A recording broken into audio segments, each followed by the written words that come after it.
Mwaramutse, hari abantu bamaze iminsi basaba yuko ngo abantu bagiye baribwa Dubai boza barashira habona amashirahamwe yabanyaze canke adakora neza.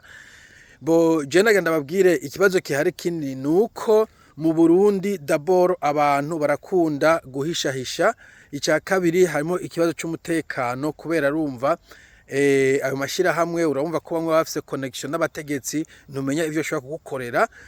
Kwanza umudamu twavuganye muri Saudi navuze nti audio no itanga avuga ati reka da ivyo bitanze boca bamenya bakamitana bireke bigezaho.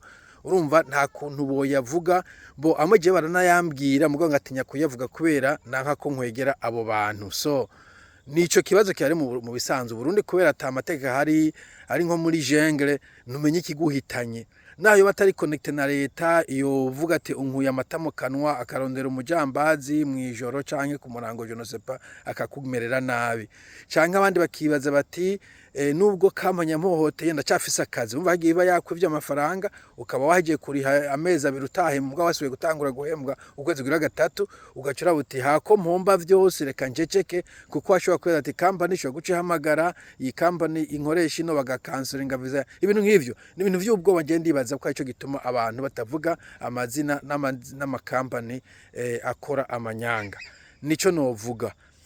Gusa harimo uwundi mugenzi yigize kumbwira ibintu byo muri kaja karere we yabaye muri Qatar afise agashavu kenshi ejo yabonye company imwe ikomeye cyane mu Burundi yama iko iratanga amatangazo bari kuvuga ngo tujanye abantu acambwira ngo afise umujinya mwinshi ndamubaza nti kubera iki ngo bose ngo nabasuma je no sais pas ivyo je ntavyo noshingira ntahe nanje singuze gutoma urutoki kuri company ntazi neza ntatohoje ibintu nk'ivyo. So ya nuko bimeze rumva no Burundi nuko hagenda uko hameze niko igo kimeze cyose umuntu arenganijwe ntavuga umuntu ahohotewe ntavuga iyo uvuze bavuga ngo rabesha teriosema wanku Burundi wanku jyana shari ninzigo ibintu nk'ivyo. Donc niyo situation muri mo ntako ni nobigira mu bindi bihugu usanga ama company nababwiye kwa nk'ikintu bita Glassdoor ugenda ujya ku glassdoor.com ama company menshi yo hanze haba hariko ama reviews abantu bavuga ati i company nayikoreye ikora neza nayikoreye management imeze nabi nayikoreye umushahara uhembwa neza usanga bariko baratanga ama feedback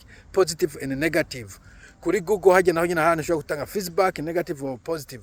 Facebook ashobora gutanga feedback negative or positive. Mugoro probleme no kuva mu Burundi haca hamwe ivyo by'amanyanga ivyo gutinya ibintu vy'igitsure ugasanga ntushobora kumenya mu vy'ukuri aho kuri canke ico kuye kuvuga nico kuye kureka. Nico kibazo gihari kumbure umuntu muzinanya ashobora kubwira ati kama ntuzoyikoreshe mugabo ntibavugira ku mbuga.